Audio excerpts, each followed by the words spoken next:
دیتا ہوں کہ موصوف تشریف لائیں اور توحید خداوندی کو عنوان پر تقریر پیش کریں۔ الحمد لله نحمده ونستعينه ونستغفره ونؤمن به ونتوكل عليه ونعوذ بالله من شرور أنفسنا ومن سيئات أعمالنا من يهده الله فلا مضل له ومن يضلله فلا هادي له ونشهد أن لا إله إلا الله وحده لا شريك له ونشهد أن سيدنا ومولانا محمدا عبده ورسوله أما بعد فأعوذ بالله من الشيطان الرجيم بسم الله الرحمن الرحيم قل هو الله أحد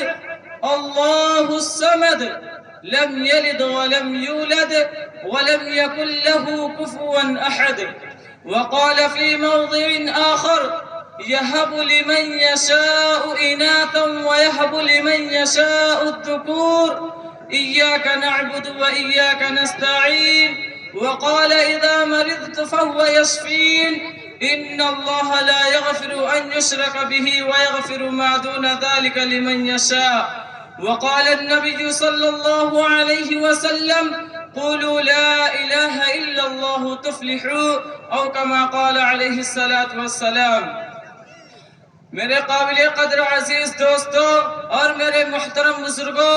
اللہ تعالیٰ کا لاکھ لاکھ احسان ہے، فضل ہے کہ اللہ تعالیٰ نے ہم سب کو مسلمان بنایا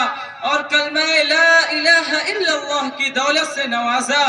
اور اللہ تعالیٰ کا سب سے بڑا احسان یہ ہے کہ اللہ تعالیٰ نے ہم سب کو ایسے نبی کے امت میں پیدا کیا جو خاتم النبیین والمرسلین ہے۔ اللہ تعالیٰ نے انسانوں کی رشد و ہدایت کے لیے کم و بیش 1,24,000 انبیاء علیہ السلام کو اس دنیا کے اندر مبعوث فرمایا، اور سارے انبیاء علیہ السلام کا مشن اور طریقہ ایک ہی تھا۔ سب کی آواز توحید کی آواز تھی، سب کا مشن توحید کا مشن تھا، سب کی تعلیم توحید کی تعلیم تھی، سب کی دعوت توحید کی دعوت تھی، سب کا سبق قولوا لا الہ الا اللہ تفلحوا تھا۔ اس توحید کے لیے انبیاء علیہ السلام کو تکلیفیں اٹھانی پڑی، گھروں کو چھوڑنا پڑا، لوگوں کی دھمکیاں سننی پڑی۔ اسی توحید کی دعوت میں انبیاء علیہ السلام کو قتل کیا گیا، وحشیلہ وطن کیے گئے، لیکن اس توحید کے راستے سے نہیں ہٹے۔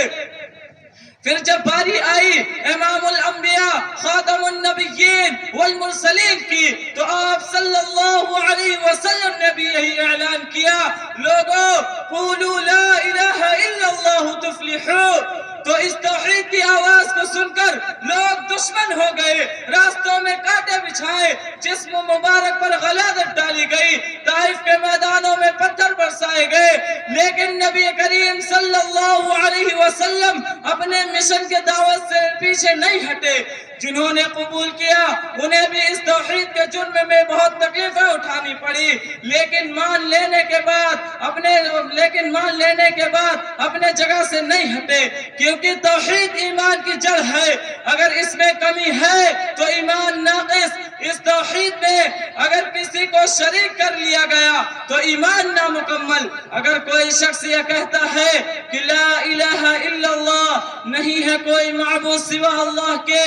لیکن اللہ کے علاوہ بھی کوئی حاجت روا ہے، کوئی مشکل کشا ہے، کوئی بگڑی بنانے والا ہے، کوئی اولاد دینے والا ہے، دکھ درد سننے والا ہے، مصیبتوں میں کام آنے والا ہے، تو یاد رکھیے ایسا شخص کامل ایمان والا نہیں ہو سکتا ہے، کیونکہ توحید اس کا نام نہیں ہے کہ اللہ کو ایک مانے لیکن ساتھ ساتھ مشکل کشا حاجت روا کسی دوسرے کو مانے، اولاد اللہ کے علاوہ دوسروں سے مانگے، بلکہ توحید پر ایمان رکھنے والا اسی وقت ہو سکتا ہے جب اللہ کے علاوہ کسی کو مشکل کشا حاجت روا نہ سمجھتا ہو، کیونکہ لا الہ الا اللہ کا جہاں یہ معنی ہے کہ نہیں ہے کوئی معبود سوا اللہ کے، وہی لا الہ الا اللہ کا یہ بھی معنی ہے کہ نہیں ہے کوئی حاجت روا سوا اللہ کے، نہیں ہے کوئی سجدہ کے لائق سوا اللہ کے۔ لہذا جب لا الہ الا اللہ کے ان تمام تقاضوں کو مانتا ہے تب جا کر کامل ایمان والا کہلا سکتا ہے۔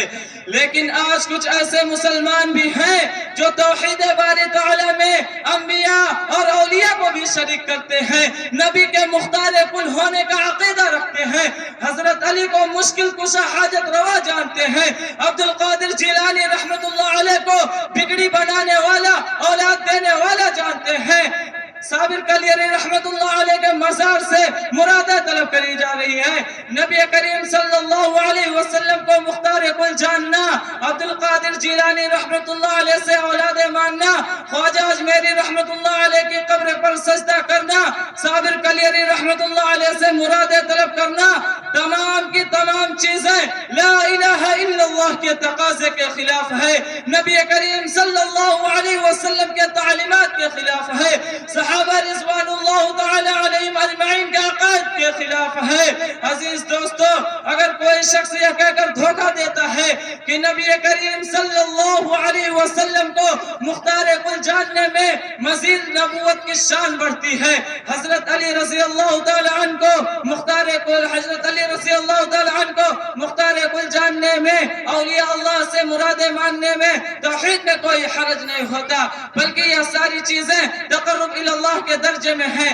تو یاد رکھیے یہ جواب مسلمانوں کا نہیں ہے، بلکہ یہی عقیدہ کل کے کفار مکہ کا تھا۔ قرآن اعلان کر رہا ہے ما نعبد الا لیقربونا الی اللہ زلفا، لہذا کل کے مشرک میں اور آج کے اس عقیدہ رکھنے والے مسلمان میں کیا کوئی فرق ہے یا نہیں ہے؟ اسی فرق کو بتانے کے لیے انبیاء علیہ السلام آئے، اسی فرق کو بتانے کے لیے نبی کریم صلی اللہ علیہ وسلم نے تکلیفیں اٹھائی، اسی فرق کو بتانے کے لیے صحابہ رضی اللہ تعالی عنہ آگ میں لیٹ گئے، اسی فرق کو بتانے کے